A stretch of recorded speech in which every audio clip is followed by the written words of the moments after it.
What does it actually take to rebuild yourself from zero? Not just once, but over and over again. Welcome back to the Relentless Project. I'm your host, Ish Lopez, and if you're new here, this show's about one thing: intentional conversations with people who refuse to settle. We explore the stories of those who push past the limits, striving for greatness to help you unleash your own potential. My guest today is the definition of resilience.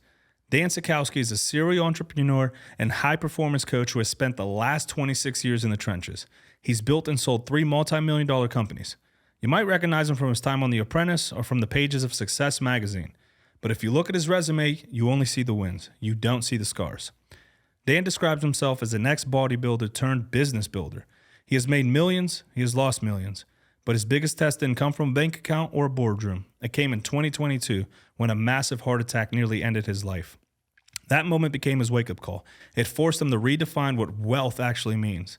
Today he runs a movement called Intrepidus, which means fearless. He splits his time between coaching entrepreneurs to scale to 7 figures and running a farm filled with Highland cows and goats.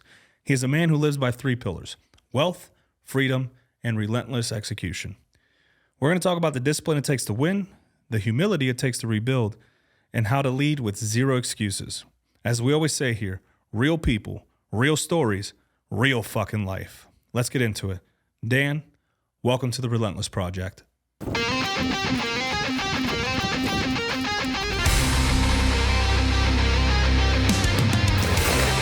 are now tuning in to the Relentless Project.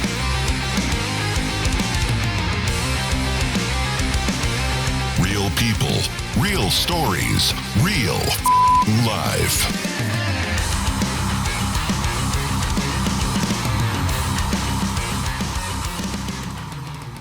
Appreciate you having me on. No, of course, brother. This is something I'm trying to do, provide a little, I'm still tailoring. I've been doing this for like 3 years, but I was doing like a cut of the episode before and all that. Like now I want to give like an overview of what the guest is going to be, who's coming on. Yeah. And doing that, I'm hoping people really appreciate the guest more and like, oh man, let me tune in and see what's up. So a little something new for the folks. And one thing I like to do before we get into all the nitty gritty is kind of give people a little background about yourself. Where do you come from? And what's your story? Sure. So I grew up humble beginnings, grew up in the hood of Elizabeth, New Jersey, surrounded by the projects. My family struggled to give us as much as they can. And, the life that I believe that they set their limit to. And, I wanted more as I grew older. So we ended up moving when I was around 14 years old to the suburbs, but, different circumstances where our entire family had to move into one house, not only my parents, but my grandparents and my uncle, and just to afford shit, So we weren't on the same level as everybody else, but I know my parents were doing the best to give us the most. But I just knew that, that they set a limiting belief for themselves, and I wanted to change that. My mama just made it into the suburbs herself from the hood. She's like, she still won't take walks. I'm like, you in a nice place now. You can take walks around the block if you want. She's like, nah, I don't do that. But no, that's dope. So you got New Jersey. I've been getting a lot of folks from New Jersey, a lot of listeners from New Jersey too. It's a little far away, but it's closer than people seem. And I feel like New Jersey's the root of everything, man. Like big movies, big shows, a lot of actors. Yeah, a lot of stuff goes on in New Jersey. Born and raised in New Jersey. I'm a Florida resident, but I go back and forth. New Jersey will always be what built me and where I built myself. I feel like going through the things I did in my life and to the things I've experienced, New Jersey really has my heart because it created the person I am today and brought me through the things that I had to go through to be where I am today. What's the big debate over there? Pork roll versus Taylor ham, right? We call it pork roll. Pork roll. I'm gonna have to. So it's like I'm gonna have to start checking. There's a fine line in Jersey where if you're north of the Raritan Bridge, so the Raritan Bridge kind of cuts off where you go west, you go north, or you go into like Staten Island or New York, and then you go south. Take to Garden State all the way down to like Atlantic City, Cape May, which is the downstretch. So from that point going down, it's pork roll. From the other point going up, it's Taylor ham.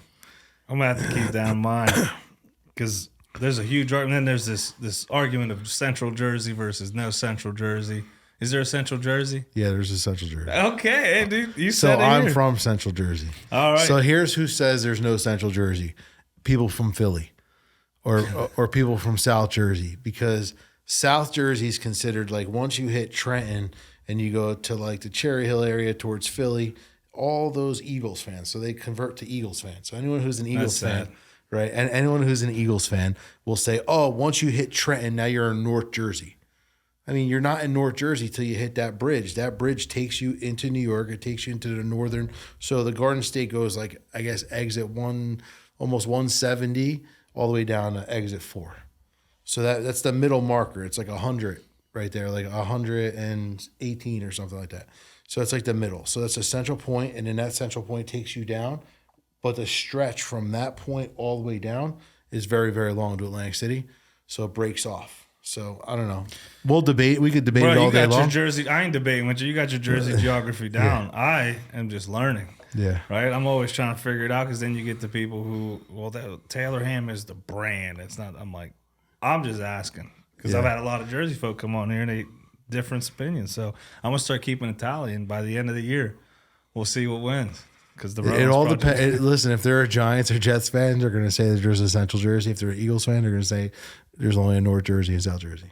That's my next question when I ask them, like, are you an Eagles fan? If they say yeah, I know what I need to know. So did you end up going? Did you go to school? What was your like path growing up? What was your vision? And then, because obviously, you're doing things right now that are not conventional. Mm-hmm. But they're working for you. Yep. And that's kind of what the premise of this is kind of like push the envelope and explore outside the box, right? I mean, if it's going to school and getting a job is good for you, great, success is there. But for a lot of people, we're stuck in this rut of like, man, there's something more for me. What is it? So did you end up going to school? If so, what does your path look like? Yeah, so I went to school up until 12th grade. I thought I would be able to play football. I wasn't like an amazing football player, but I wasn't bad. But when I started playing football, I thought that, hey, maybe this is the path I want to take. But I was short, I was slow, and I was playing O guard, and I'll probably be like a fullback or something if I went to college. But I wasn't academically eligible because I just didn't care about school. Early on in life, I remember, I think it was probably like freshman year, we had like kind of a business class, and my business teacher didn't own a business. So I'm like, this makes no sense.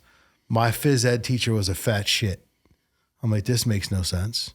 So I realized that everything was jacked. This is not the right way. This is the traditional way to learn and the conditional way that people want us to think is right. And I mean, especially today, if you go to, phys ed, every phys ed teacher is probably fat today or gay or some bullshit. You know what I mean? Because everything's okay right now to be what it's not supposed to be. But just growing up in an environment where it was like people were trying to tell you things and guide you to places, but they've never been there. So that people were walking the walk. We're talking the talk without actually walking it. Yeah, especially what I've noticed when I went to college, I saw that a lot of that in professors. Mm-hmm. There was one professor, I forget, Dr. Andalib. He had left multiple $1 million businesses to come teach marketing. That was the only professor. Mm-hmm.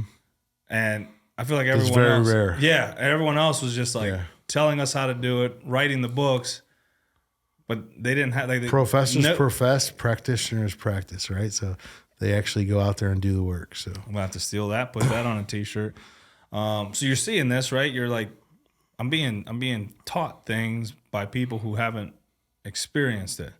So what did that push you to do? Here's what it pushed me. Like when I was 15 years old, my dad passed his Bon Jovi's house because he's from Jersey, and I never saw houses that big, dude. Another Jersey name. I never saw houses that big, and I'm like, how do you get this? And I remember like it was yesterday, my dad said, those are rich people. We'll never be rich. So from that point moving forward, I wanted to be rich. I didn't know what rich meant, but this was the era of MTV Cribs where we saw nice houses, nice cars. So that was my assumption of rich. So what did I do? For the next 10 years, I chased money and cars because I thought, hey, if I have the car, if I have the money, I'm rich. Yeah. Right? So that's exactly what I did. But I knew that I couldn't listen to my parents. And I think that most people today feel obligated to listen to their parents. Listen, you're obligated to love your parents. But if dumb can't tell dumb how to be smart, right? If your parents haven't been there, they can't tell you how to get there. Our parents have our best interest at heart, but they don't always have the best advice to give us. So there's a point in our life where we have to figure out, hey, like our parents are telling us things, but again, like the professor, but they don't know. So how do you lock into the person who knows or the person who's been there so that you can get the correct information so that the path will be a little bit easier? Yeah, I feel, that's a good point because, my mother, I grew up single mother household, typical Hispanic, I know. But, I feel like she gave me the principles to succeed, but there was only so much she can do. And she never finished high school, but she always made sure I had my homework. She always made sure. She wanted you to do better than her. Yeah, she pushed me to be better, but like, I feel like her mindset was survival for me. Yeah. Right? Like, as humans, we don't want to just survive. We want to thrive. Yeah. So being able to, I guess, understand that earlier on is very important if you're coming up, especially in those households where your parents are telling you, no, don't do this, don't start this business, you're gonna fail. Well, you got to fail before you succeed in most instances. So I feel like a lot of times those parents have that just wanting to keep you safe, and then you have to come out and go, well, I have to start taking risks. Yeah. You've done your job. Our parents' job is to nurture us, but there's a time that they have to let us go, right? So it's like what the eagle does is the eagle takes its, baby and it brings it up high and it just lets it go. And it has to fly by itself. But when you look at like a whole bunch of birds, like a flock of birds, like regular birds, they're always protecting. The baby's in a nest, and if you go by the tree, they're always pecking, coming after you because it doesn't allow that. And then they got to stay together in their group, right? So like birds fly together, but eagles fly alone. So, but when an eagle has a baby, that eagle drops the baby from high altitude and makes that baby fly, or else that baby's not going to thrive. But when you look at the masses of birds, they're all connected. They're all protecting. They're all staying there, and they don't allow that bird to individualize itself and become its own identity. You have to become part of the pack, right? So we're taught to be part of the pack and do what the world wants us to do. It's the same thing with high school. Go to high school, go to college, get a job. When I was 16 years old, I never met someone in my life at that point that had a job that was rich. So like I wanted to be rich, and I wasn't going to take advice from someone who had a job because it just wasn't valuable to me. But rich to you meant something different at 16 than it does now. Oh, hell yeah, yeah. Right? Because rich to you at 16, you mentioned, is the house, the cars. But like right now, you're essentially a farmer. Right? Yeah. So what is that about? Rich to me is like now is being able to help people bring out their full potential and be the best version of themselves, because I know that every single person I meet has the ability to be more and do more, but sometimes they just need that push. Yeah, I want to get into that. So you're pushing. You didn't go to the contemporary route, and you're chasing the flash. What was the pivot where you decided? When did you decide to become like a coach to help other people, kind of? So let me talk about chasing the flash first. Yes, let's chase the flash. So 17 years old, out of high school, blank degree. Like I think I had to go to summer school or something to like complete it, but I didn't. Started my own company when I was 17 in construction. I went to vocational school, like a wood program on carpentry. So I was like, I know what I'm doing. I had no idea what I was doing, but I figured it out. So 17 to 24, I chased money. I made like $3.5 million by the time I was 24, chasing money, working my ass off. I think I had like 10 trucks, 23 guys at some point, like crazy. Pushing this construction company. Economy crashes in 2006, 2007. I lost everything. So I got humbled real quick when the year before I made 680,000 net. Then the next year I made zero. I just saw you swallow. Like, yeah, bro, well, that's tough, right? Well, I lose 500 at the casino and I'm ready to walk out. So it was tough. Your livelihood. I had 2 kids at this point. I was young. And what changed me at that point was I walked home the day that I knew I had to shut my business down. And I saw my 2 kids sitting there with their arms out and daddy, come get me. And I didn't give a fuck, dude. I was like, you know what? This shit doesn't matter. I was chasing money. Now I got to chase purpose. And my kids are my purpose. My family's my purpose. Everything I do has to be purpose-based, because if it's not, I'm going to chase it for the rest of my life. So for all those people out there who are chasing money, if you're chasing money and material objects, you're going to chase it forever. Yeah. Do I have a Rolex on? Yeah. Big fucking deal. You know what I mean? Like, whatever. It's a cherry, bro. It is what it is. You know what I mean? Like, sometimes you treat yourself. But do I got a Bugatti? No. Can I afford a Bugatti? Yes, I can get one. But at the end of the day, I don't need that. I need other things. I need things for my family. I need, long-term generational wealth. I need stuff like that. I need things that are going to create something good for my family, not make me look good in a moment. So I started chasing purpose. I built a few more companies over the next, I don't even know, 20 years. And some companies scaled, some companies didn't. I went bankrupt again, 2017. But before that, had a great run. You just make decisions, bro, but you got to take risk. And I just knew one thing, that I knew how to make money. I knew how to lose it, but I knew how to keep going. So I said, I just got to do something. So I started coaching like early on, probably about 10 years ago. But what I realized was that I wasn't charging enough, number one. Number two, I was coaching people for free too, because they were my friends. They were, people around me, and they were asking me for advice. And then they were pissing me off because they would ask me something and I would spend so much time with them and not do it. So I call them assholes, right? So I'm just like, this is bullshit. So whatever, I just keep building businesses. And then 2022, I had my heart attack. And dude, I thought my life was over. I was laying in that ambulance, looking at the ceiling, texting my kids. At that point, my one son wasn't even talking to me for a couple of years. And I just said, dude, like I made so many mistakes in my life, and like, I can't be done. Like, there's so much more for me to do. And like, what did I didn't serve anybody. I didn't do anything for anybody. I did it all for me. I built everything for me, and no one's going to care about the businesses I built or the things that I've done because I haven't impacted other people. So just laying in the hospital, I said, if you keep me here, I promise to impact other people's lives. I'm just going to change the entire mission of my life right now. I will literally get out of business, and I will help people build their businesses and get free of whatever it is that they're doing. And that's just what I went after. So it took that heart attack to almost put everything into perspective. Yeah. Why is it those moments for people? Like you're talking about your story. It's a life-defining moment. There's someone listening, and they're understanding what you're saying, but they won't apply it until they're in their life-defining moment. So we don't do things in our life until we hit rock bottom, whatever that rock bottom looks like. Like, we got to be at the lowest point of our life for us to realize that, like, hey, listen, you can't go any further. If you're at rock bottom, you're not going any further down. Now you got to make a decision. Do I stay here or do I elevate?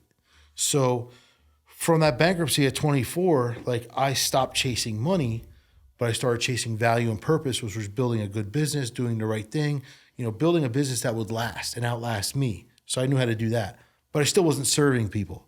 And I knew that I had a gift to be able to serve people and do things and help other people, because every single time I would see someone, they'd be like, man, like, whatever you posted, dude, like, help me. It helped me. All right, well, how do I make that impact bigger? How do I help more people? How do I take this to the masses?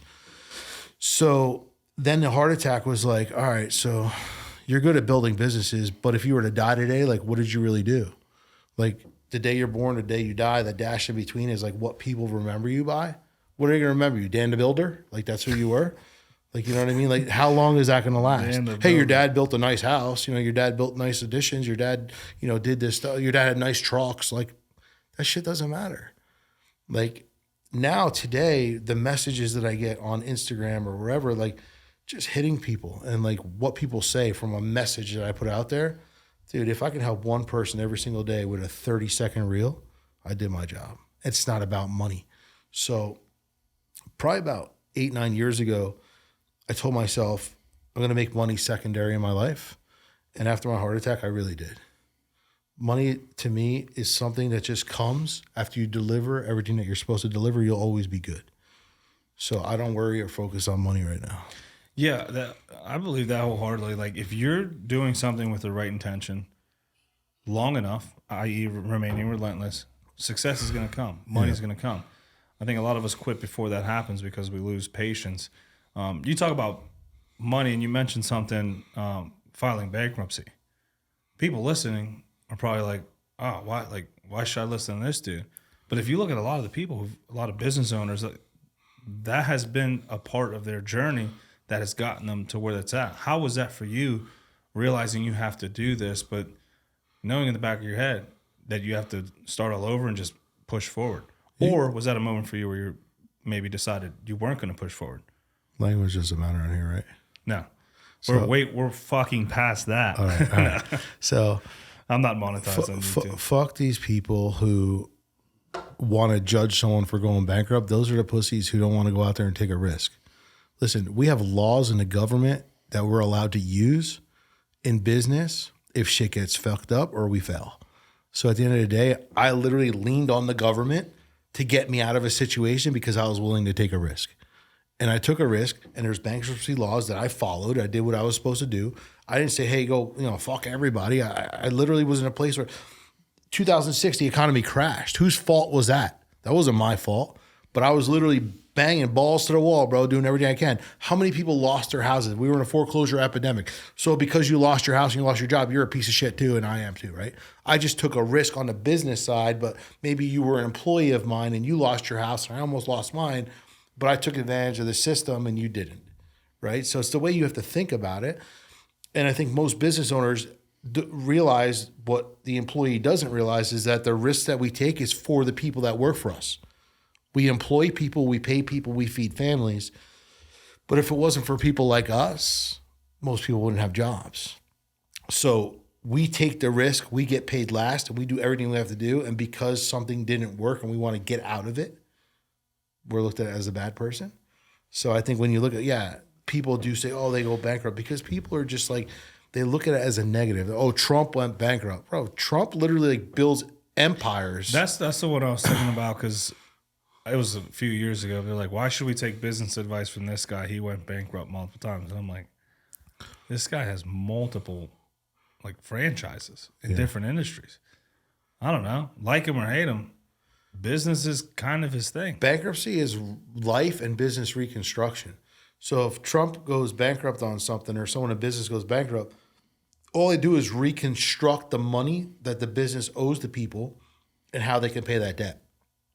Sometimes it's got to be locked down. So it's either like, hey, I'm not paying you, or I take all this stuff in because I thought this business was going to produce X, but it only produced Y. But I still don't want to hurt everybody, so I want to give them as much as I can, or however I can reconstruct this. So either get paid zero or get paid a fraction. Let me just kind of put it all together and let them handle it, and this is what's going to get paid, or this is how it's going to be redone.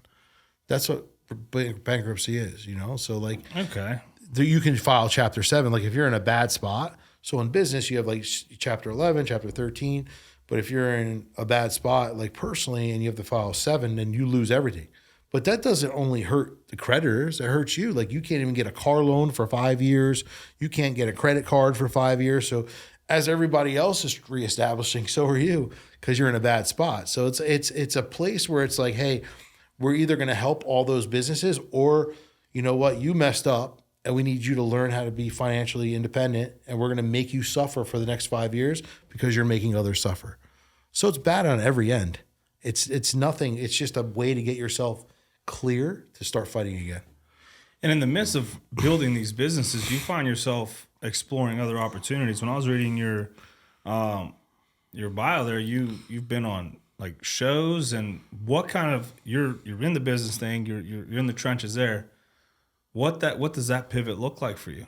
So how do you get on shows? How do you get in magazines? How do you get to places? It's all about proximity. It's about the people you put yourself in front of. So for me, every single place I go, I want to meet somebody. Dude, I don't care if I'm at a bar, I'm at a football game, I'm wherever. I'm meeting somebody. You never know. Every dud knows a stud. You never know how you can connect. So I'm a connector, bro. How can I connect? How can I connect? How can I connect? So even on Instagram, like I'm DMing every single person who's got a how do I get to you? I DM every single person. Like, why is this dude messaging me? I DM every single person who's got a podcast. Why? Dude, number one, if I can get on your show, I can help your audience and you can be attracted to my audience and we connect. Now you've got a bigger audience and now I've got a bigger audience. Attracts like, right? So we just kind of go out there, we build something together. I'm going to be in Florida next week. I'll be on 12 podcasts in 5 days. Oh, you know? What? Yeah. Like multiple a day, I'm assuming. Yeah, 3 a day. Some 2 a day. And I get called, and y'all call me crazy because of the shit I do. Yeah. Wow, after one conversation, I'm like ready to take a nap. So what are the themes of the podcast you're going on? Where are the podcasts? So most of them are all business, like Miami. Well, I'm starting in Jacksonville, like a 2 in Jacksonville, and then I drive down to like Boca and Fort Lauderdale area, and all the rest. Which one you going on in Boca? A bunch, dude. Let's see if you got my homies Kelly Siegel. I'm going on Ross Mandel. You know Milton? No. Okay. He has Jiu-Jitsu Dummies, which is a big podcast, but he talks about. Well, listen, if you have anyone, I'll get on more. So I'll send them. Connect me. You got to train Jiu-Jitsu, though. I do Jiu-Jitsu. Oh, then fuck, dude, get on Milton's. He's in Boca. He's in Boca. I did it for a little bit. I had a real bad burn on my leg from my Harley, so I stopped. And then I've been like super busy the last month. But I have my bag, I have my gi, I have everything. I'm about to go back. I'm gonna hit up Milton, get you on there. Especially if you're gonna be down there. Yeah, I'm gonna be down there. He's in. I think his studio's in Boca, so yeah, definitely. I'll rip it up. You don't have enough podcasts to do. Dude, I got nothing else to do while I'm there. I'm just throwing you. I'm bringing my content guys with me. We're just gonna make content and be on podcasts. That's it, dude. That's it. It's a content. It's for business. That's it. That's what I need to start doing. I'm gonna go to Puerto Rico for business. So how did you end up getting on The Apprentice? Because that requires business. It was a company I was working with. I was doing some stuff. So this was during the time when I closed my company in 2006, 7. I got involved in like a direct sales company. 6, 7. Yeah, I learned about that the other day, dude. And then every single game I've been to in the last 4 days they're always doing this on this. They're doing that in the games now. Yeah, I don't even know what the shit means. We lost it. We lost it as a society, bro. As a kid. Talking about a score, I believe it was. Yeah, I thought it was my kids told me it was like some basketball player. Yeah, that's number. That's what how many scores you're gonna get? 6 or 7? Yeah, and that's what it is. It is crazy. And then now it's thing. Everywhere. Well, I hate that I did that. Old ladies on the Teletron last night at the Penguins game were doing this. I'm like, what the fuck is going on, dude? But so anyway, I get invited on the show because I was part of a marketing company that I was with, and as I was rebuilding myself, I got involved in this company. That's how I got in Success Magazine because my back was against the wall. I said, "What am I going to do to make money?" Somebody approached me, "Hey, take a look at this company." I got involved with this company, and I had no idea what the fuck I was doing, but I made multiple $1 million in that company because I was ignorant. Ignorance on fire is where success lives. You know, you just go after it when you have no other option. Here's why most people don't become successful because of plan B. When you don't have a plan A working for you, don't look at a plan B because a plan B becomes a hobby. Your plan A is supporting your life, but still not enough. Then you bring in this plan B, which is a hobby, and you're constantly feeding it with the hope that one day, for me, dude, I was stuck. I had no income. So it's like, I don't have a plan A, a plan B, I have nothing. I need to do something. So even my clients are like, I want a plan B. I'm like, until your plan A is striving and you could walk away from it, there's no other option. When you say plan B, that's like something additional, or is that a safety net?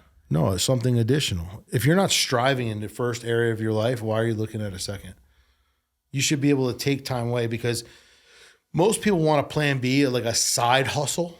Okay, so you're talking about something additional. Yeah. Okay, so yeah. They don't have their first shit figured out. And they're like, let me add some more to this mix. That's like business owners I coach. They're like, oh, yeah, I'm doing this business and I'm thinking about doing this. I go, bro, let's focus on this first. When your business is self-generating and working without you and you're the CEO, not the employee, then we could talk about business number 2. People are so scatterbrained and they look at what everyone else is doing. Bro, look at this guy's making money off this. I'm going to go try that. I'm going to go do this. I'm going to go do this. Listen, narrow focus, singularity of focus, make it work. Become the best. How do sports athletes become the best at what they do? Vision. Tunnel vision, train, execute. Why do most of the other athletes not become? Because they don't have tunnel vision, distraction. So that's why a select few amount become the absolute best at what they do, and the rest just play the game. This is for some of you fighters in Pittsburgh. Listen to this. Fighters, sports players, business owners. Every business owner wants to call himself an entrepreneur. Bro, you're a fucking employee. Your business owns you. I'm a business employee of mine. They're a entrepreneur because at the end of the day, they're stuck. They have to do everything. For me, I have a business that runs without me. Like, I just took 5 days away. I haven't done anything. My business is operating. People who work with me and for me are taking care of what they got to take care of, and the business is still generating. So how do you do something like that? Well, you got to create systems, processes, and you got to not be the bottleneck who does everything.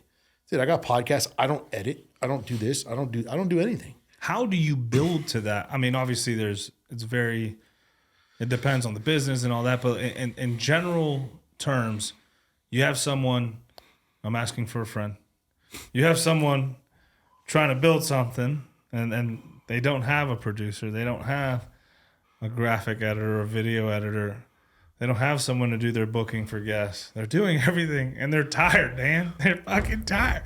Now, how do you build to something like that? Are you leveraging AI? And I only ask that because I just watched a 50-minute YouTube video that changed my life. And it was, I forget who he is. He's one of the top 50 business guys, and he's invested in a bunch of AI companies. Mm-hmm. And he's like, hey, this is how you can leverage your business. I do use AI for some stuff, but if I were to use AI for everything, I would have people using AI for everything. So our most valuable asset is our time. So I have a podcast. I've got multiple clips, probably, 40 clips a week. Go get posted on Instagram. I don't make any of them. That's wild. Think about how much time it takes you to make 10 clips. A lot. Right. So if you can buy that time back, let's say you had 10 clips and it cost you $100 for someone to make you 10 clips and you didn't have to do it, what would you be able to do with the time and it only costing you $100? More money, more real estate. Right. So that's what I do. How do I leverage my time? So number one, control freaks never control. They're always in chaos, out of control, because they want to do everything. I need it done like this. I need it done like this, my way, my. Bro, there's so many people out there that are so much better than us at everything.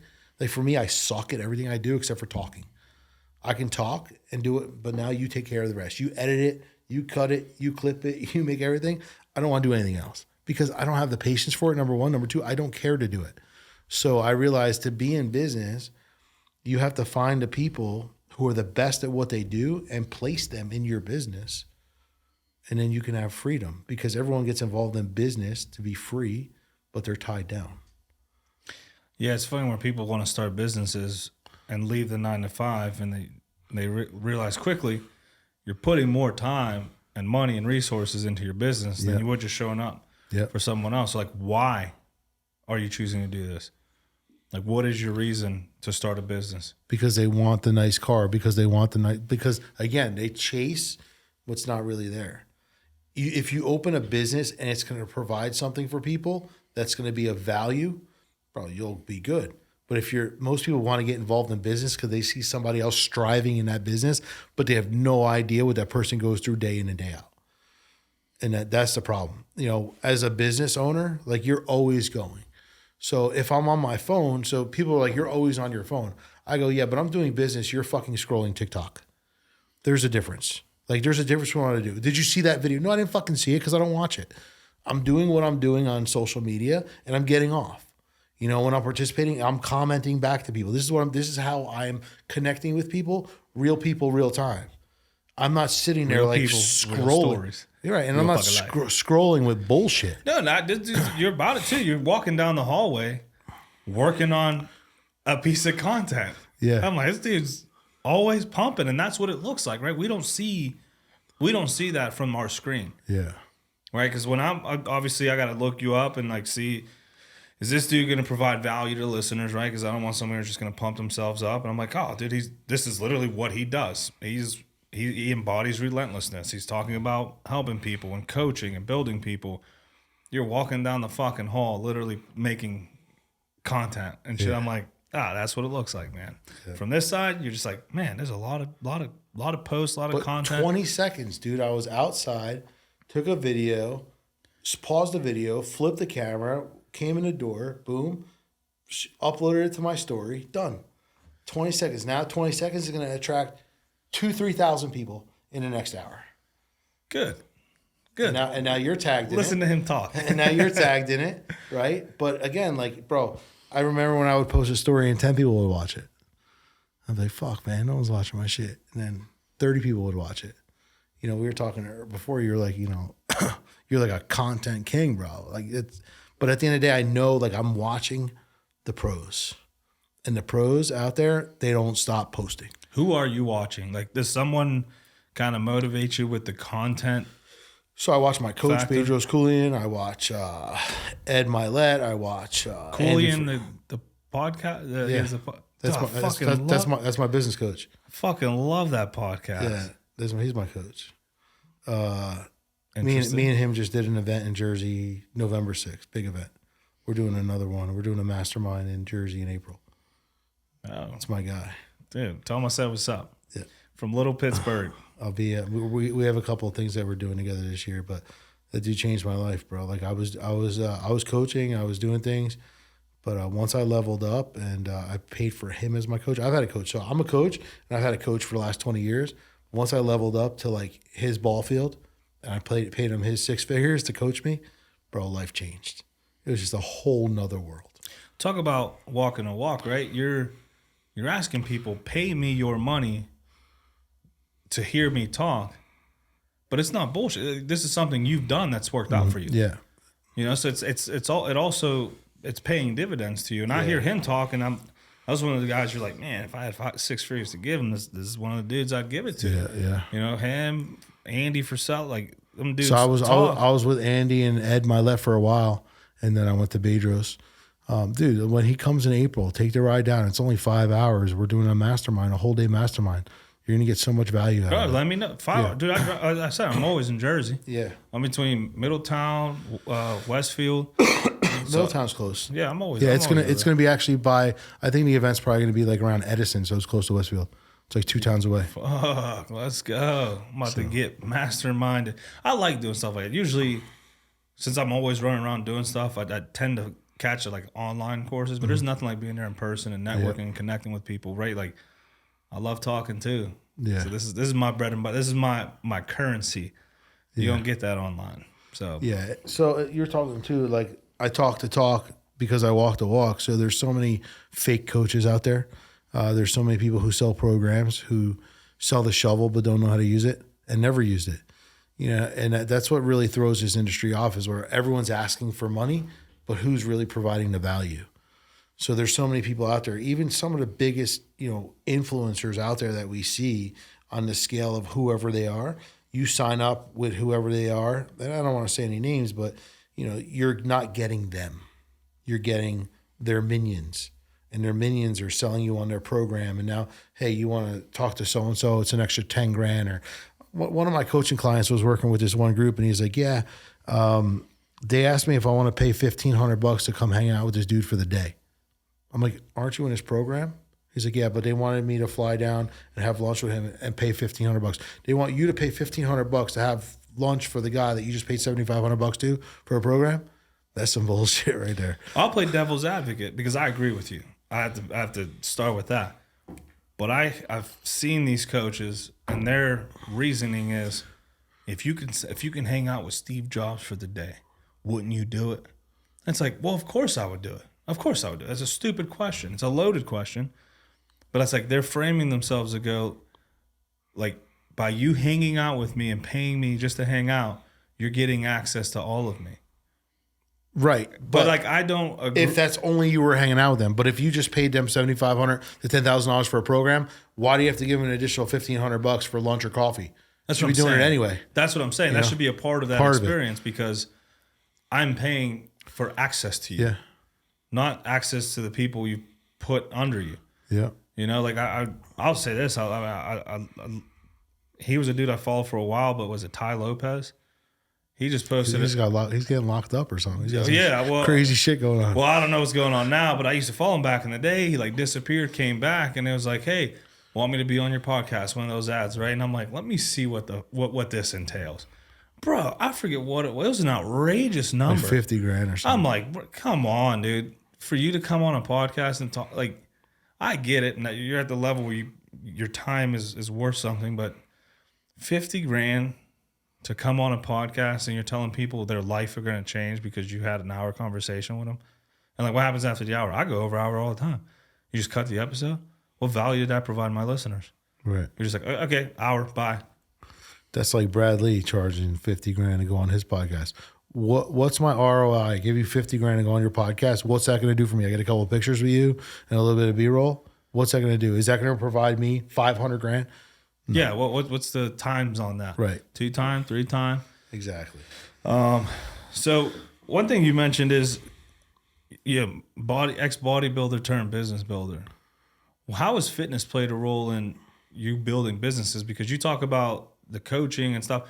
There's also this thing we see online where people pay for business for fitness plans. Oh, like, and it's like Wes Watson and fucking jerk off. I don't know who that is, but like people, and a lot of these, you're like, you pay for, and when I was in my coaching time, I was like, I bought like 10, 15 plans, bro. And I swear AI must have been big then because they were all the same. From I'm telling you, from the introduction paragraph to the warm-ups to the build out. And one of the biggest issues I had with that was like, not one time was I asked a question about me, right? I was asked my age, my sex, my weight, my height, but it wasn't like, hey, how much are you sleeping? What's your nutrition like? Like nothing, no depth questions. It was all the generic questions. Every single person or company asked it. And all the plans were so similar. And I was like, this is literally what I do right now. Like you're not providing any value to someone who may have been going to the gym for a year or two and they've reached a plateau and they're trying to like push to the next level. That's why they're paying you for your expertise. Because now we're going from basic to intermediate or expert level. You didn't provide any of that. So I feel like these industries kind of overlap in approach and mindset. And you were in the fitness industry essentially. Yeah, but not when any time of this shit was out there. Like all these guys in Miami, they're fitness coaches and they're showing their Bentleys and McLarens and all this shit. And people are like, oh man, if I could pay these guys $500 a month or $1,000 a month and I can get in shape, I could do the same thing. They're using flash to attract a weak spot. So a weak spot is the way people look, and people want to try. Oh, if I look better, people will pay me, and I can have the car. Like this is what they're doing in this world. So that's one set of it. The other set of it is where like you said, it's generic to everybody else, and there's nothing there. So you're not serving people. You're just trying to get numbers. And when you have numbers are producing results, but they're not producing results for everyone else. This one guy, I'm connected with him on Instagram. We talk back and forth. And, he asked a question. And, like, bro, we've chatted. Like, he's got a big Instagram. I got a big Instagram. And we've chatted back and forth. And I asked him a question. He's like, let's hop on a call. I'm like, all right. So then he's like, yo, schedule a call here. So then I'm going to call one of his guys. I go, bro, I'm not trying to talk to you. He's like, well, you got to go through me first. I go, well, I'm not talking to you. I said, I was talking with Matt back and forth online, and now I'm talking to you. Yeah, well, we want to see it. I said, bro, I don't want to buy your fucking program. I want to talk to Matt. He said, let's hop on a call to answer a question. And if Matt doesn't want to call him, I'm going to go fuck off because he's not fucking genuine. You know what I mean? He's trying to sell me. It was a funnel. Right. Well, it wasn't a funnel. We were actually talking back and forth. Well, I'm saying for him, it was a funnel. I was like, oh, this guy bro, you were asking me a question. I answered your question about my side of the business. Now I asked you a question. You go, let's hop on a call. I wasn't trying to make money off of you, but you're trying to make money off of me.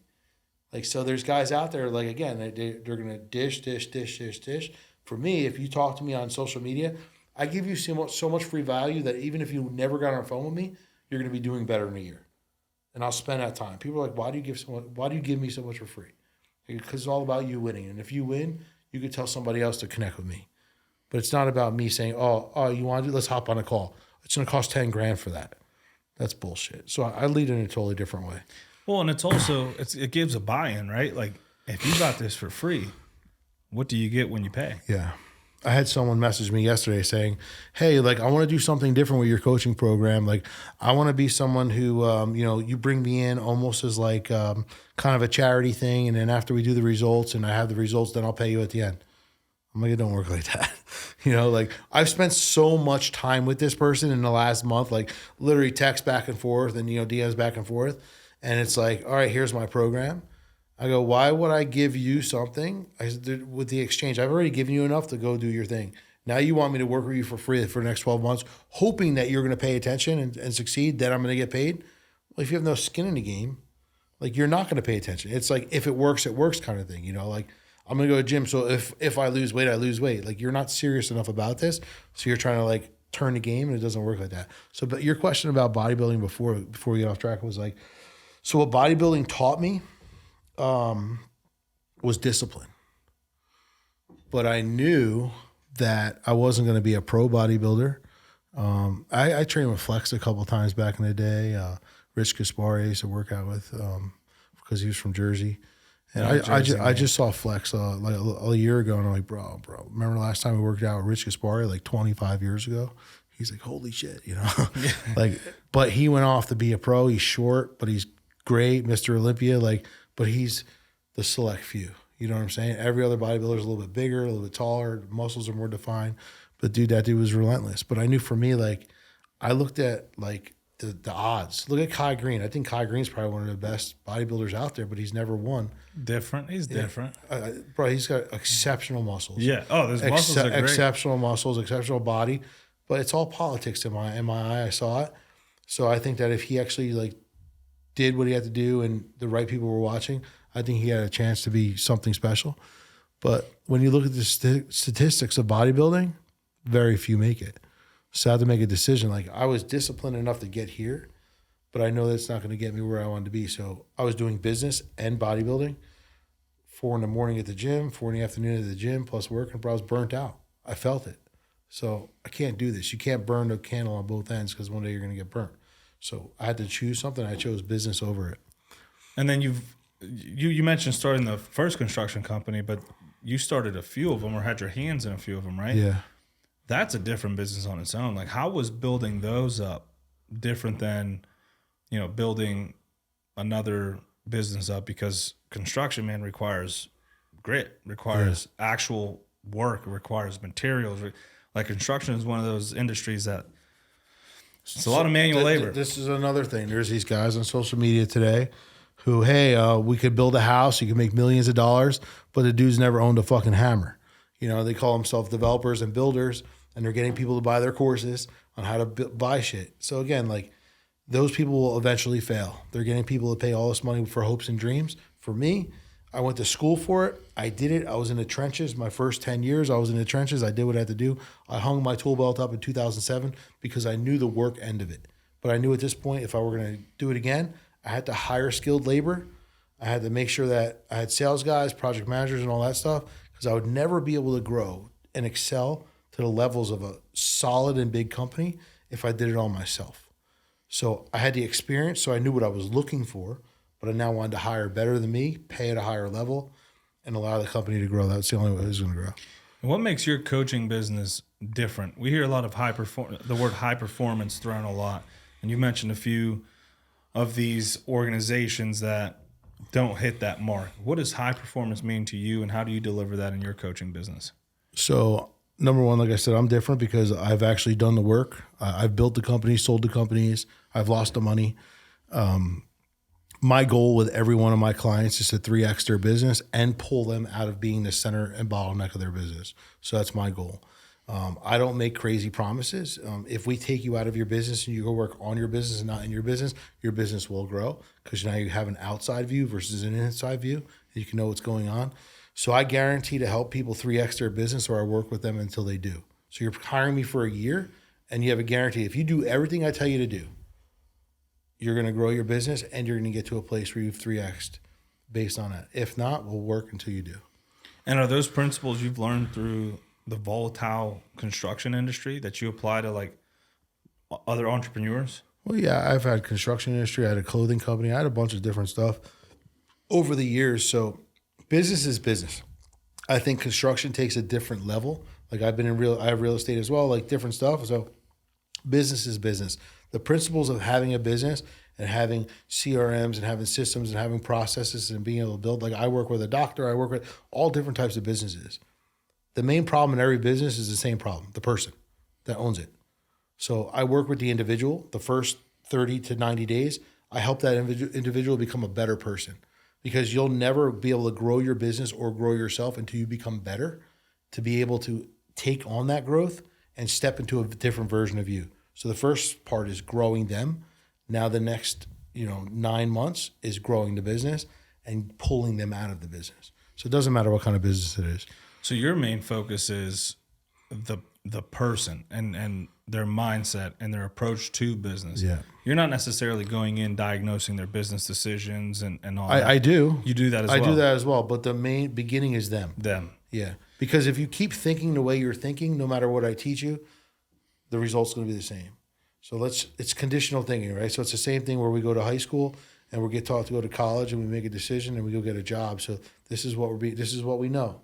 How do we retrain our brain to become an entrepreneur? How do we retrain our brain to be an amazing athlete? Like we can't do what everyone else is telling us to do. We have to singularity of focus, become better. So you'll never be able to exceed your level of business without your level of knowledge. You have to be smart enough to obtain that business and grow that business and be a part of that business, or it'll never work. I just want to take a second to shout out a few companies who believed in me. These were one of our first official sponsors, so huge shout out. Today's episode is proudly sponsored by Carbo Jewelers, established in 1997 on the values of honesty and integrity. Whether you're searching for the perfect piece, need expert repair services, visit Carbo Jewelers in Newark's Ironbound District, where your jewelry is always in safe hands. This episode is also brought to you by Continental Jewelers, proudly serving Hudson County, New Jersey since 1964. Whether you're seeking a timeless piece or need expert repairs, they've got you covered. Visit Continental Jewelers, your trusted source for all things jewelry. You can find them on Instagram at Carbo Jewelers or online at carbojewelers.com. Lastly, big shout out to Carbo Trading. Besides coins, precious metals, and jewelry, if it could be traded and collected, he's probably got it. They can be found on Instagram at carbo.trading. You can find all of our sponsors out online on our sponsor page at therelentlessproject.com. So what's your typical, I don't want to give out, the thing that makes you money, but for people listening, they're kind of stuck in this rut of hey, I'm here every day, I'm doing what needs to be done, but I'm not seeing any growth. What does that onboarding look like for you? Like, what can people expect when they contact you? If you're like, hey, I need help, I need a lifeline. Yeah. Like, what does that look like? And then what's the first piece of advice you give people? So I ask about 15 questions. First, I find out what industry you're in and some of your struggles, how long you've been in business. You have a family? What have the last 5 years looked like? That's what I'll ask first. Like, I'll spend a bunch of time asking that. Once I figure that out, then I'll send about 15 questions that are just for that person and just for their business. First 5 personal, next 5 business, next 5 futuristic goals. Like, what are you truly trying to do? And here's how I know they're serious. Very long answer, serious. Thought about it, really know what you want to do. Maybe it takes you 2 or 3 days to answer me because you really want to give me the right answer. Yes, no, want to grow, double my money, all those kind of answers.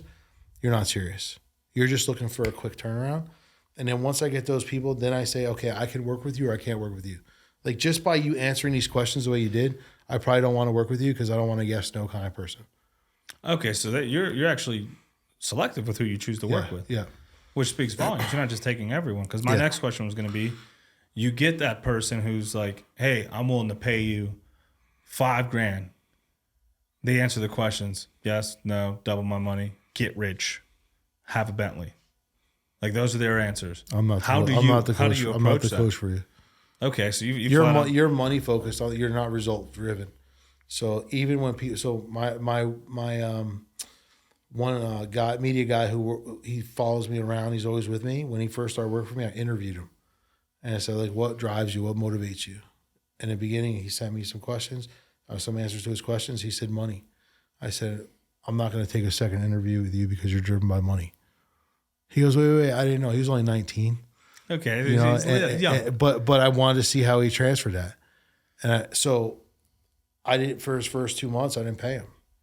I go, you got to be result driven and you get paid everything they do before the next 2 months. You're going to get paid on what they produce. So all of your photo content, all of your video content is how I grow my business. You're the main source of how the people know me. So if you suck at what you do, we're not going to make any money. But if you're confident in what you do, we're going to make tons of money. Well, and if you approach it the right way, right? Because he can be posting some crazy shit about you. Yeah. And you're like, I got to delete that now. And I hired him a coach, a video editing coach and a photo coach, and a guy who does, very good photography and videography is coaching him on behalf of me that I'm paying for so that he can become the best of what I need him to be. So it's not me telling him what I need. It's the other guy telling him what he sucks at and what he needs to become better at. So I invest in my people too. Yeah, but I say, so it becomes an investment for you. Not only is he providing content for you and work for you, but you're developing him to be able to eventually build a business of this for himself. Yeah, and I've already given him other clients. So you're not stuck to me. I just need you when I need you. I don't care what you do. I'll give you referrals. You can work for other people. But when I need you, you need to be there. On the other, maybe I need you a total of 20 hours a week, maybe 15. The rest, I don't care what you do. But when I tell you I need you, you got to be there. Is that something that's said in the beginning, obviously? Yeah. Like, hey, I'm going to invest in you. I need you to do the same. Correct. Like, we're both going to grow. Yeah. And if he has hiccups with his coach will tell me. And I'll say, dude, this is your last call. Like, it's costing me a lot of money to invest in you. If you don't want to take it serious, I'll find somebody else. Tough love, dude. Tough love, No, I feel like a lot of people, especially at 19, if I had that at that age, my life would look a lot different. Yeah. Unfortunately, it was a lot of trial and error for me. Yeah, me but too. I feel like a lot of kids this age need that mentor who's going to invest in them, pushing them, right? Like you flat out told him, I'm not doing this with you. And that kid had enough wherewithal to push back. A lot of people, unfortunately, just be like, oh, okay. And then go somewhere else. But he pushed back. He said, wait, hold on. Like he kind of with that showed you, no, I'm in this. Let me try again. So I feel like a lot of people don't do that. I just saw a video of I think it was one of the sharks. He has his own thing and he's like, why should I work with you? And the kid answered and he's like, no, I don't like your answers. Like, go home. Mr. Wonderful, probably. I forget who it was, but the kid bought a $600 ticket, spent all his money to get there, and now it's his time to pitch, and the pitch didn't hit how he wanted it to hit, and he told him just go home, and the kid left. And then in the post interview, the guy's like, I was waiting for a fight. I wanted him to go, no, like I spent $600 to be here. This is why I want to be. He's like, the kid never pushed back, so for that I sent him home. Mm-hmm. I'm like, shit, I can kind of respect the comments, obviously. Yeah. Or one thing, but I'm like, I can kind of respect that. Like you're pouring your time and effort into someone, and they quit immediately. What are they going to do when they can't close, or they're to close a sale, or they're to turn over a client, and they can't. So I get that. So you were featured on Success Magazine. From the outside, obviously, it looks like you got it all. Right? You're doing good. You're doing businesses. What were some of the things behind the scenes that people may not have seen that was going on that you were kind of trying to deal with? And I only asked that during that time I was married. My life was a mess. My marriage sucked. When me and my ex-wife got divorced, or I filed for divorce, people were like, oh my God, they thought that we were a perfect couple. We were the Facebook success story, right? Like everything was the good. And that's why I don't post things now, because people don't need to know about my life outside of how I can serve them. They don't need to know about my relationship. They don't need to know about my kids, because it's not relevant to who I am for you. If you are working with me, yes, I will talk to you about my personal life, your personal life, things that I think you should do, things that I think that aren't working or should be working. But the world doesn't need to know that shit. Well, it's like, how much hate do you get for the shit you do post? Your business stuff and all of shit. Right? Like people message me, oh, you fucking think you know it all, blah, blah. I'm like, bro, okay. Like, thanks, fan. Blows my mind how some people approach social media, but it's true. Like, if you truly value something, you don't want the world to critique it. Yeah. You want to protect it. you know, and like, I don't post my kids either. So I totally understand that. So like, you're dealing with all this stuff. What advice do you give someone who are in that rut of whether it's business related, personal development related? They have the social media appearance, but they're struggling behind the scenes. How did you get through it, and what advice would you give to someone who's kind of struggling with their own demons to get through that? So God doesn't bless you unless you're blessable. If you try to make the world think you're somebody that you're not, the world will never catch up. The world will always look at you in a certain way, but when you show up, people know who you are. When you show up face to face, so whatever you've seen from me on social media, you see from me here. Maybe not as loud, maybe a little bit more toned down, right? But when you show up, you need to show up the same everywhere you are, whether it's social media, whether it's in person, whether it's on a phone. That needs to be the same person. The problem is people want to create an image for what they want people to think of them, but not really who they are. And then all the other people who know them know that that's not really them. So that's why these people aren't being attracted. So I was talking to a buddy of mine yesterday. He messaged me because I'm doing a mastermind in West Palm this year. He's like, where are you going to be in West Palm? Blah, blah, blah. We're talking back and forth. He's like, bro, I'm really proud of you, like at what you're doing. And I haven't talked to this dude in probably 3 years, but he's been seeing what I'm doing on social media and seeing, how I've been impacting. And he knows me, like personally knows me. And for people like that to say it, like other people on the outside, where it's like, I don't know you, but you love what I'm doing and I'm helping you, that's amazing. But when people see transformation from you that know you personally and they are genuinely happy for you, where most people aren't. Because as you start to level up, people get pissed. Like, yo, this dude's leaving our circle. He's not around no more. He's not talking to us. Yeah, like we have a common past, man. If you're not going into my future, like I still love you. I respect everything we do. Those were memories. But I need to make new memories because I want to elevate. And that changes a lot. It changes the person that we are. It changes the people we hang around with. It changes our entire identity for the places that we're going because we now have to become that version of ourselves by surrounding ourselves with different people. So a lot of people hate that, like we're not there anymore, even family. No, I've experienced that myself, man. I grew up in Erie, and when I go back, it's the same people in the same bar stools, and you're like, dude, what's going on? And you talk with them, and they're like, oh, well, you Mr. Big Shot. I'm like, I'm not though. I'm just trying to do something. Right. That's all I'm doing. I'm trying to do something. And you make the same decisions I make, you're going to be in the same seat. Yeah, I hate when people are like, oh, you're Instagram famous. I'm not famous. I'm impacting. Yeah, I'm impactful.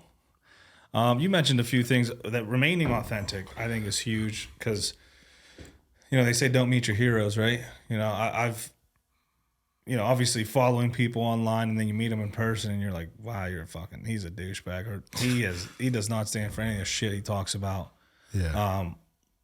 I feel like that alone can define success because if you don't have that authenticity, there's that disconnect, right? When people finally meet you, when people, let's say you're business coaching, right? And you're talking about this is the stuff you have to do. You have to do X, Y, Z. Yeah. And they meet you and you're not doing X, Y, Z. And you're like, why am I listening to this dude? Yeah. Social media provides a highlight reel, but how close to that highlight reel can you be, or are you? You should be the same person. You should be the same person.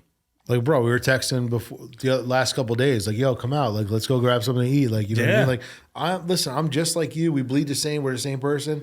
I don't know much about you, but you invited me on your show, so I want to know about you.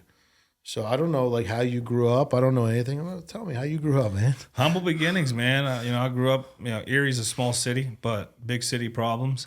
Grew up in the quote-unquote hood, single mother, surrounded by drugs, gangs, violence, all, typical inner city stuff.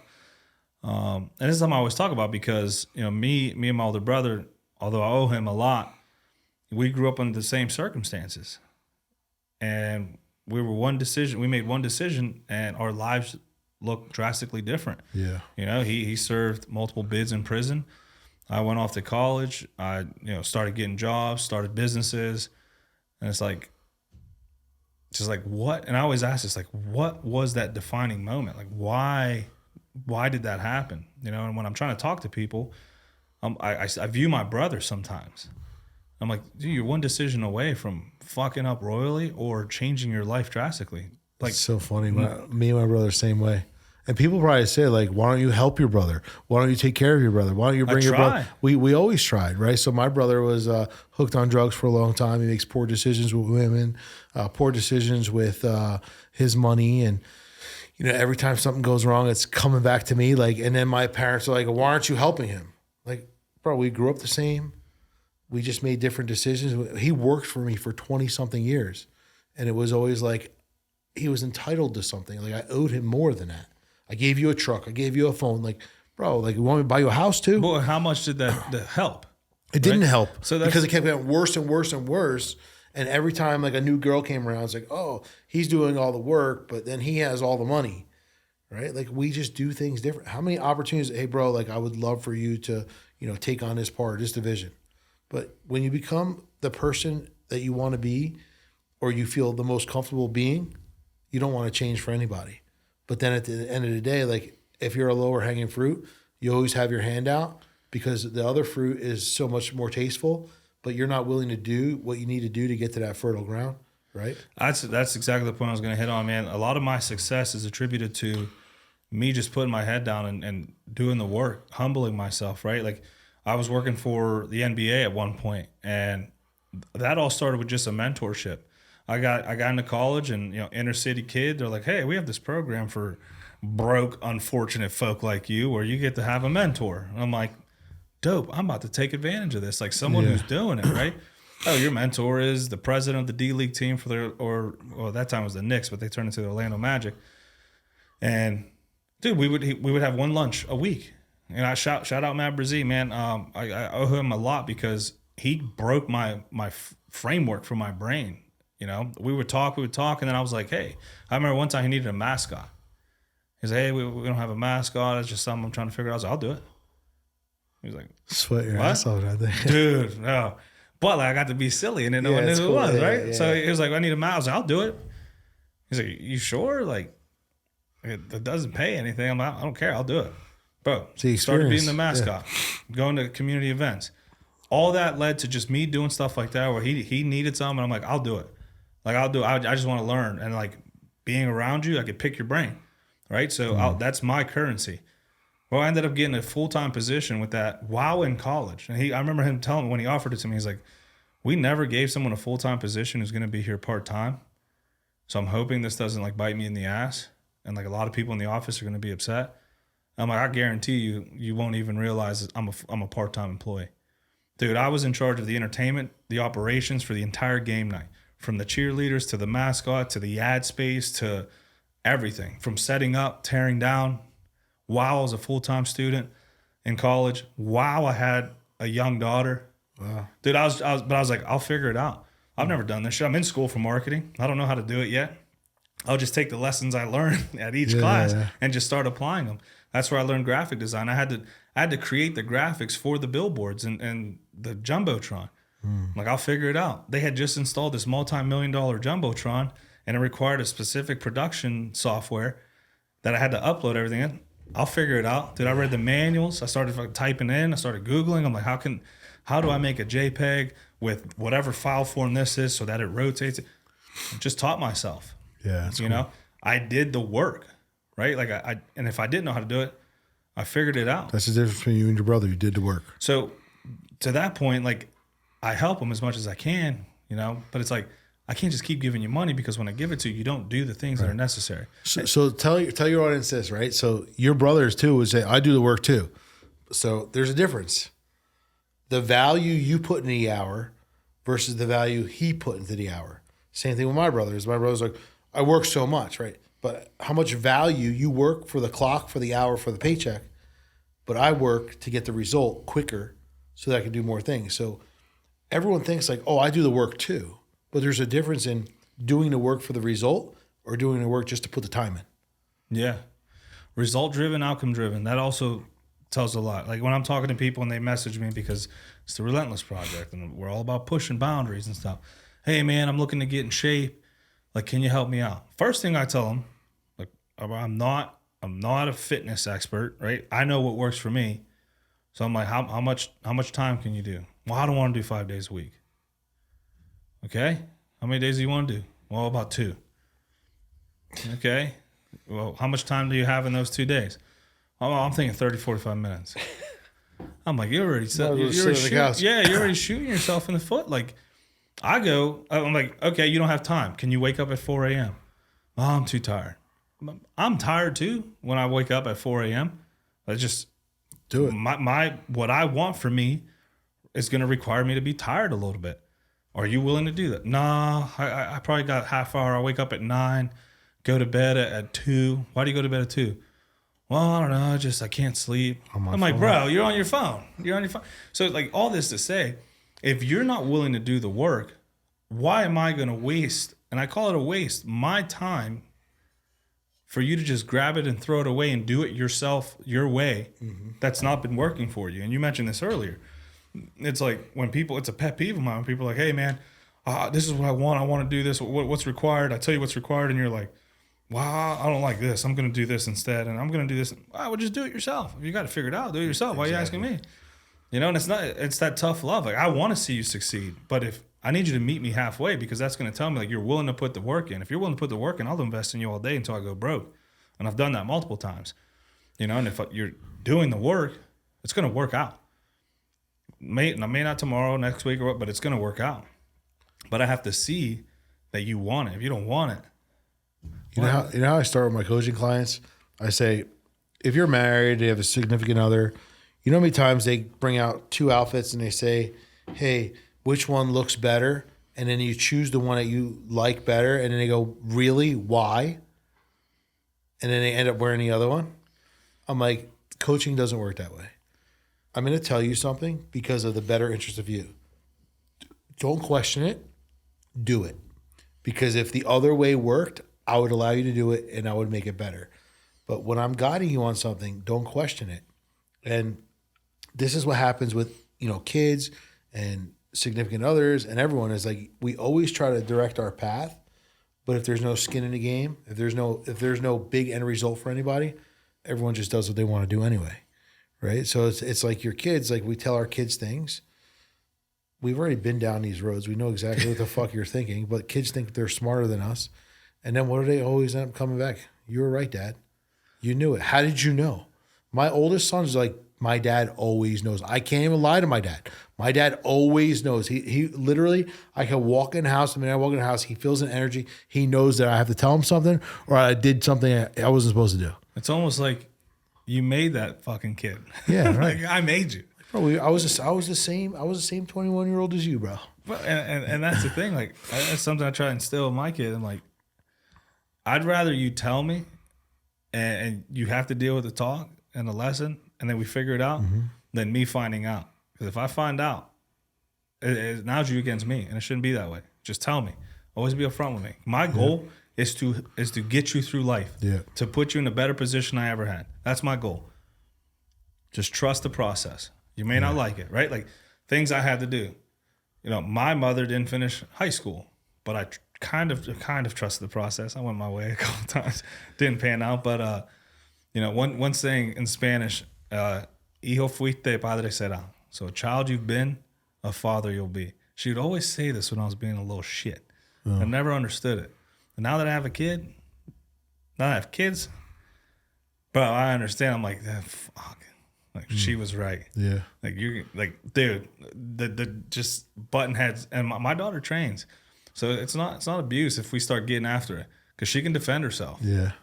So I'm like, I'll tell her, I'm like, I'm about to rock you. You stop playing me. She's like, do it.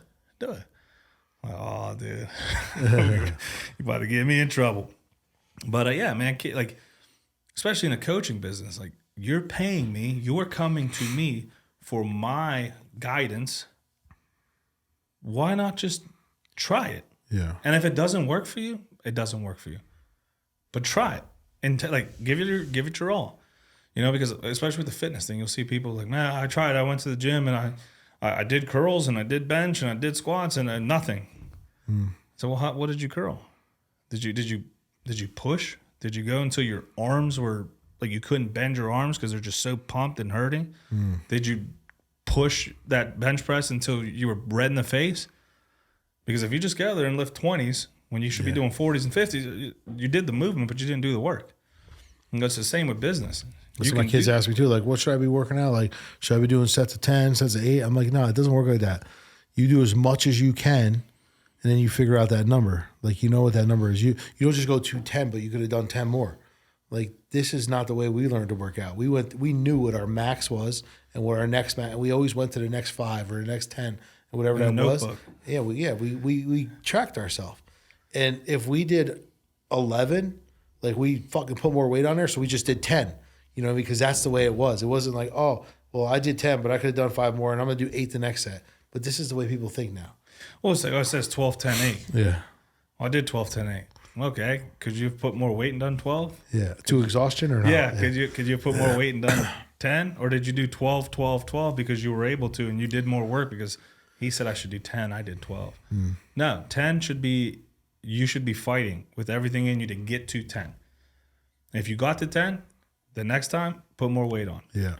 Like, this is what I tell. Like, I was benching 435, and all the kids, all the high school kids, how'd you get there? I'm like, it took me a long time going up 5 pounds. That's 2.5 and 2.5. Putting those baby plates that you guys throw away, that's it. Every week, I would put an additional 5, an additional 5. I didn't get it this week, went back down, hit my last PR, and then next week, did it again, 5, 5. That's how I built up to this. I didn't just put 5 plates on, or each side 4 plates, where the math is, and just lift it. Like, that doesn't happen. You have to do the little work to get there. So I got a big ass chest, and so many people are always like, even grown ass men, bro, what's your max? I'm like, what the fuck you ask this dumb question for? Who gives a fuck? What's why max? What doesn't even matter. Like, what's your max? Like, why does my max? Because I have a big chest. I could have done no weight my entire life and have a big chest, you know. But people like don't. It's not guys who ever put the time in the gym. It's always somebody else, or it's a young kid. It's like, it doesn't matter what my max was. You know, yeah, I did 485 was the most I ever did. Big deal.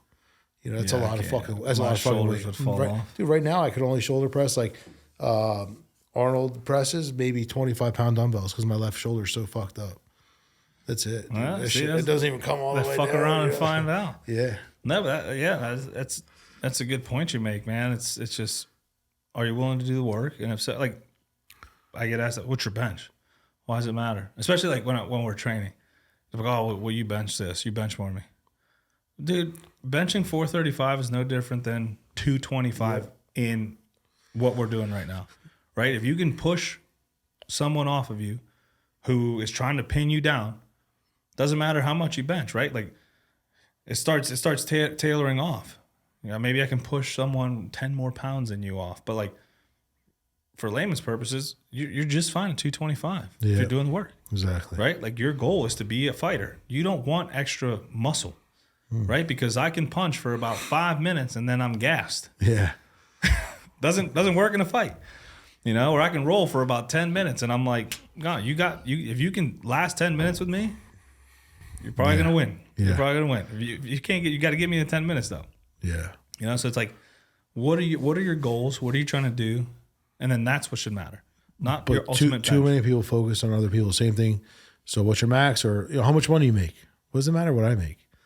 What do you want? Yeah, it's the always money like, I make is good for me. Right. What do you want? It doesn't matter what I make. It doesn't matter what I do, because I'm not you. But we're in a world of comparison where people look at people, and if they're not like those people, they're never good enough. You just got to become a better version of you and get yourself to a better place. And that's what we talked about before. You walk into the bar. You know, people are like, oh, look at you, Mr. Hotshot now. But it's like, when you walk into that bar, you see, all right, there's 10 guys here. I'm one of 10. I've done something myself. And every time I come in here, they go, hey, remember when? Because they want to talk about the past, because there's nothing to talk about the future. When you walk in, now you're a hotshot because, like, oh, you're never around. You don't talk to us anymore. Why? Because I've leveled up. I'm going to the next version of myself. I'm in a different room. That's all. Exactly. I'm in a different room. That's it. Get in a different room. If I'm the smartest dude in the room, I'm in the wrong room. 100%. Like, I'm in the wrong room. I'm trying to learn. I'm trying to grow. And that should be everyone's goal. Yeah. No matter what your industry is, no matter what your goal is, like, grow. Always be a sponge. Be able to absorb something. Absolutely. So being on that, you have a couple podcasts, but the one you're kind of pushing the most is Intrepidus. And I love that because it means fearless. So, but fear is also something that is a theme that a lot of people experience in life. What does fearless mean to you? Is it the absence of fear or despite the fear? So we all have fear, regardless how you want to admit it. You'll talk to people, what do you fear? I don't fear anything. Bullshit. We all fear things, whether it's in business, whether it's in a relationship, whether it's, admitting something to ourselves that we know we have to make better, whatever it is. We all have a fear, but it's overcoming that fear and being able to say, okay, listen, no matter what, I have to get past this, because if I don't get past this, I'll never be able to have this, that, or whatever it is. So everything in life revolves around overcoming fear. So they say, oh, fuck everything and run, or, false expectations appearing real, whatever what you want to call it. Acronyms. Yeah, fuck that shit. At the end of the day, listen, we will always have a fear. Like, what's the greatest fear? Greatest fear is public speaking. I see people fear speaking over dying because they don't like to talk in public. What do we fear as parents? We fear that our kids go down the wrong path. Our kids do the wrong things. No matter how good a parent we are, we always have this thought process. My kids drive, so it's like every time they get in the car, they're going somewhere. They're age of drinking, so it's like they're going out with their friends. So your head starts thinking. You're like, make sure it's a good night. You know what I mean? Be safe, all this kind of stuff, because you fear what you don't want to happen. But at the end of the day, we can't control things. We can only control how we think about them. So it's like, all right, I have to let this go. I can't sit here all night in fear because my kids are going out. I just have to hope that they're going to be safe and be smart, and I'll go on the rest of my day. So even if it's in business, like you fear the next move, yeah, it's going to take balls, bro. It's going to take something to get through to get to that point. But if you just sit here and think about it, it's not going to do anything but beat the shit out of you. So you just have to plow through. You fear putting on that 2.5 plate. I couldn't do this last week and I want to do this. But your mind tells you two different things, right? Your subconscious doesn't know the difference between reality and what you're thinking. If you believe you can get through, you're going to get through. It may take time. It may take understanding, but you're going to get through. But if you believe that you can never get through it and it's always going to be there and it's a mental block, then that fear becomes a reality and it becomes what you live through every single day. So no matter what it is, like, we fear. So I tell people, hey, first time you got into a car accident, like, you still drive, right? Why? Because you have to get somewhere. But you might have anxiety, you might have something. Well, what about the first time you asked somebody out on a date? Or a girl or a guy, whatever, to be your boyfriend or girlfriend? They said, no, did you go gay? But you still have to ask them. Right. No, but you fucking went on to the next person because you were relentless. But then what happens when you get older? Now you get older and you're in a relationship for a year. Now, I'm broken. I'm this. When you were a fucking kid, you dated someone for a year and you just went on to the next one because you were just trying to find the right one. But we become so weak as we get older and put ourselves in a position of this whole vulnerability path of, like, thinking that we're never good enough now. Where when we were younger, we were relentless because we went after everything. You fell on that bike. You got back on the bike. Right. Yeah. Or you wanted something. How many times did you tell your mom you'd be in a store, you want a toy? She's like, no, you want ice cream. She says, no, but you get it because she just wants you to shut up. Right. But then when you get older, you're not relentless like that anymore. You're just like, I guess it's not for me. This is tough. I guess it's supposed to be tough. And like, you start talking to yourself a different way than you did when you were a kid. So I'm a big person to, like, hey, how do we bring back that childlike mentality? Like, you feared the bike, but you didn't fear it enough to not get on it. And when you scraped, the only person that cried was your mom. And you started crying because your mom started crying. Yeah. You didn't even know you were cut. You're like, oh shit, this is supposed to hurt? Okay. Exactly. No, like, you didn't get the job. You applied to another one, right? You're not jobless, I hope. Yeah. No, that's a good point. What is the biggest fear you see coaching entrepreneurs today, like, that they bring to you? Just that they're not going to exceed their full potential, or they're going to bullshit me and tell me they're doing things, tell me things are going on just because they're not willing to push past what their limiting belief is. And what's the biggest fear you see stopping entrepreneurs when they come to you? Just bullshit in their head. Like, I don't have the money. Well, probably one of the reasons why you need to hire me, because you want to get the money and you want to be in a better spot. You do have the money, because if I said, hey, listen, I have a 15-day all expense paid trip to Hawaii. Every single attraction is paid for you and your family. It's only going to cost you $5,000 instead of $30,000. Would you do it? absolutely, because it's an opportunity of a lifetime. You'll find a way. Or if I pulled up to your house and say, hey man, I bought this G-Wagon, it was $300,000, I don't really like it, and I already wrote it off on taxes, give me $30,000, it's yours. How fast you come up with $30,000? Because we see the value in the moment, not the value in the long term. So we want to make an excuse to make it justifiable on why we can't do it now. So a lot of times when I talk to people who are in business, I got to talk to my wife. I go, you're full of shit because every time you make a business decision, you don't call your fucking wife. And every time your wife goes to Target, she doesn't say, hey, can I buy laundry detergent? Like, you're making a business decision and you're trying to give me a cop out that you got to talk to your wife about your business. You don't even tell your wife half the shit going on in your business, because if she were knowing everything that was going on, she would have told you hire me a long time ago. You know what I'm saying? Like, so people try to cop out on things because they don't know how to say yes to themselves and they don't feel like they deserve it. Yeah, when it's like also your wife trusts you in this field, right? That's why you're out doing this. Did you get her permission to call me? No, right? No. Like, so you're making a decision because deep down your wife trusts that you're doing this. Yeah. So why wouldn't she trust the decision you make? Well, you buy a book, you buy a program for your business. You're just buying a coach to help you. Do you ask your wife if you can have your CPA? Do you ask your wife if you have the proper health insurance? No. You know, so when you want to let go of your bullshit, I'll be here waiting for you. That's my answer to them. Well, let me call my wife. I don't try to sell people, dude. Like, at the end of the day, listen, you're ready or you're not. The only person who can make change is you by taking action. I'm not going to sit here and convince you. Everyone else is a high, volume closer. They want to hard sell. I don't hard sell you. You in, you out. That's a good point. What does wealth mean to you now that you've had the materials, you have the purpose? What is wealth? So to me, wealth is my family. Wealth is my legacy. Wealth is everything that's going to be here long after me. Like, building something of value that's still going to last after I'm gone. The conversations, the laughs, the impact, all that kind of stuff, and just teaching my kids the right path. Number one, how to be relentless, how to live with grit, and never give up on yourself. That's wealth to me, because it's something that they can carry to their kids. Money is a secondary item. Money helps us and solves problems, but money doesn't bring us the things that we need to carry on with other people. And what does freedom mean? Because wealth and freedom are oftentimes interchanged. So freedom is about being able to do things when you want, because you can, without asking for permission. Building that life. So you'll hear some of the people, you can walk into a store and not look at a tag and buy whatever you want. That's freedom. That's not freedom. Freedom is saying, like, okay, like, my family needs me right now. Like, there's a crisis going on in my life. My parents are ill or whatever it is. And I can actually take that time and spend it with my family, because I don't have to worry. My business is still going to sustain itself. My life's still going to sustain itself. My kids really need me right now. My daughter's going through something and she needs her dad, and I could be there for her because my business isn't more important.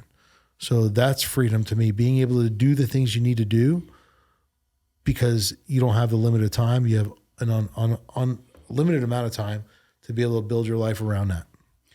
And relentless, you mentioned relentless a lot. It's obviously the theme of the podcast. What does relentless execution mean to you? Like, how can people be relentless? What does that mean? Just don't give up on yourself. Continue to go after it. Listen, we're all going to trip and fall. So I went bankrupt twice. I had a heart attack. I had a son who didn't talk to me for 4 years. I went through a divorce. I went through so much shit that most people would have quit and they would have made it their identity.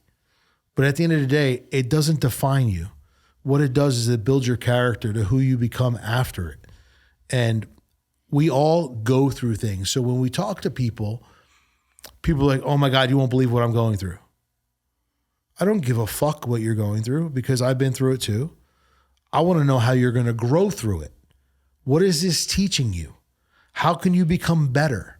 We all go through shit, and we're going to go through shit for the rest of our life. But it's all about how you become a better and more impactful person from that, so that you can be a better version of yourself and allow that to teach you and train you to be a better person than to sit there and say, I can't believe this is all happening to me. This is the same shit with faith, bro. Like, people like want to ask God to help them in times of terror, but they don't want to thank God for the good times, right? You got to be grateful in the good times. You got to be grateful in the bad times, because the bad times allow you to say, okay, like this wasn't me. This isn't who I am. It's wiping it away. It's bringing me to another door. And the good times, you're actually opening a door. You're stepping into a place where maybe you never thought you'd be, but it's happiness. So you got to be grateful at every moment of your life, because everything is teaching us something and it's getting us to the next place. So hence one of the titles of one of my books coming out is calling Failing Your Way Uphill. So he's an author as well. Look at that. And my other book that's coming out. So the first book that's going to be coming out in 2026 with my clothing line is Never Broken. So it's to talk about like, no matter what goes on in your life, you're never broken. You got to push through. Like, don't allow yourself to be shattered.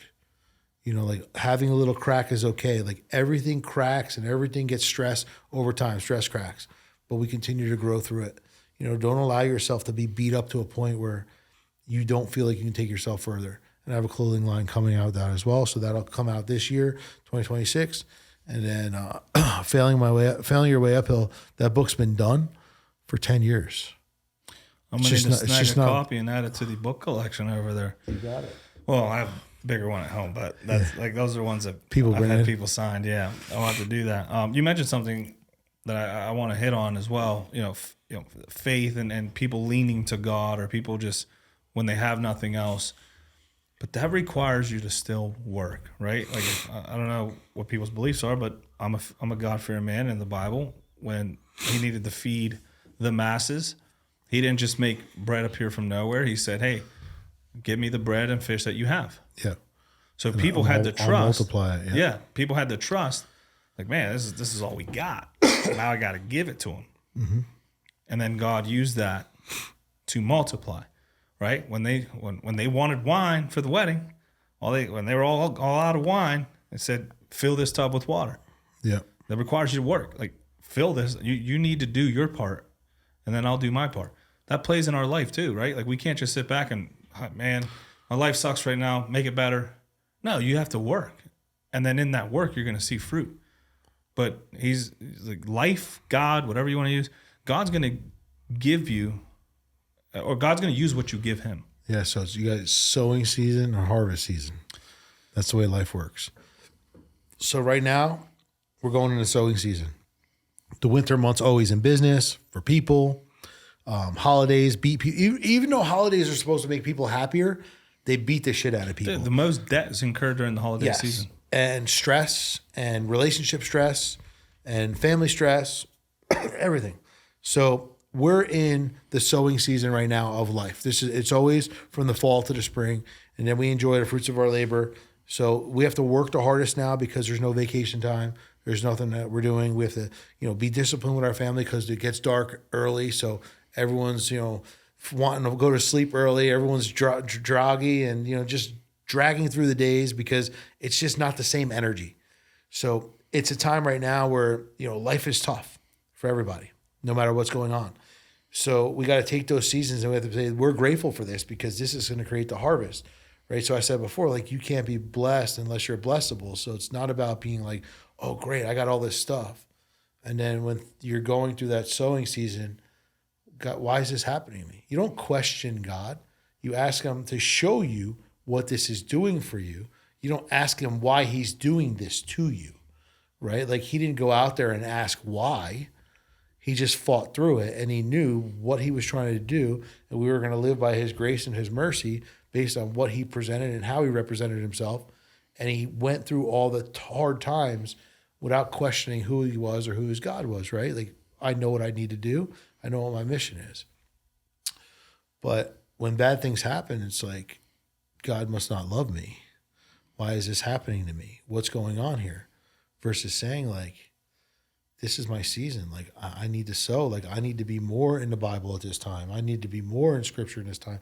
I need to be more in my faith, because faith is the substance of all things hoped for. So if we want something, we have to have faith. And it says, what?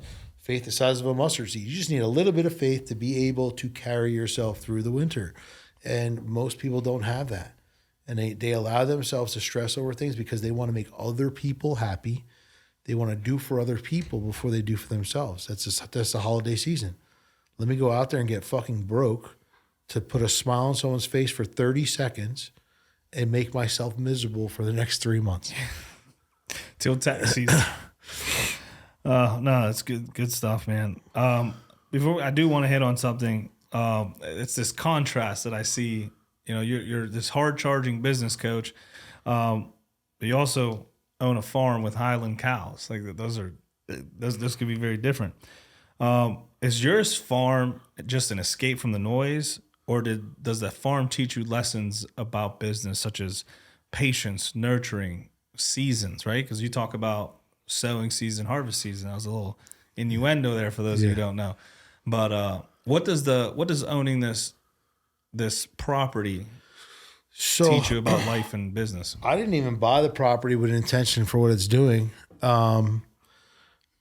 So I bought the property back, with the construction company because I needed a place to store a bunch of stuff. And then at the time, we had a shore house. And when we would go to the shore house on the weekends, it was like as soon as you pulled up there, nothing mattered. Like you escaped life. And then now Monday morning came and it's like the chaos came back. Now owning a farm on multiple acres and having a driveway that's 2.5 football fields long until you get to the property. It's like, now you have this every day. You just escape. There's no neighbors. There's no nothing. But what I could tell you about the animals is this. So the farm originally, when it was purchased, was crops. It's still crops in the front, but that's rented to a farmer.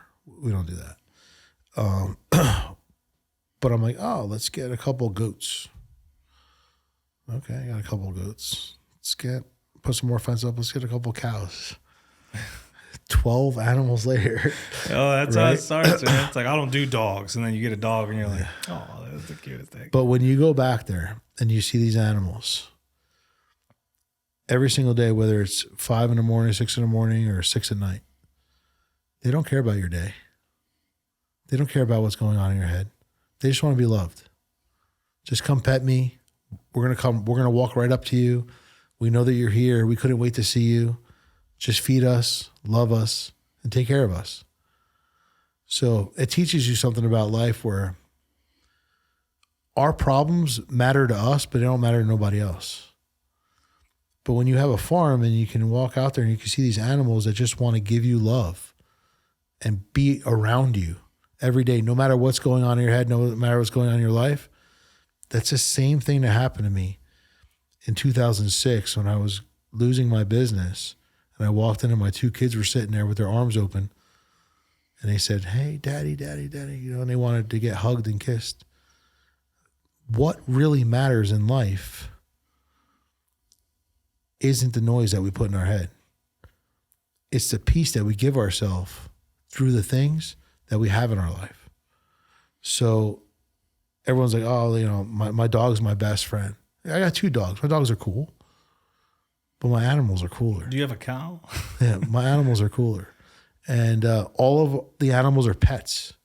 So we have Scottish Highland cows, minis, baby doll lambs, and goats. But they're super curious. They want to know what you're doing, why you're doing it. They want to be around you. And that just takes a whole different life where it's like no matter what happens, there's someone there who just wants your presence. So I also have a koi pond. It's like literally like a lake. And there's probably a couple hundred koi in there, about 3 feet to 4 feet long. Huge, bro. And they know 5 o'clock every day, you stand on a rock, they hear you coming, they're at the top of the water, ready to eat. So when you have things like that in life, it's such peace to know that at this point right now, all that matters is this moment. When I go back and feed them animals, all that matters is that moment because they just want me there and they can't wait. And the minute they know we're home, they moo.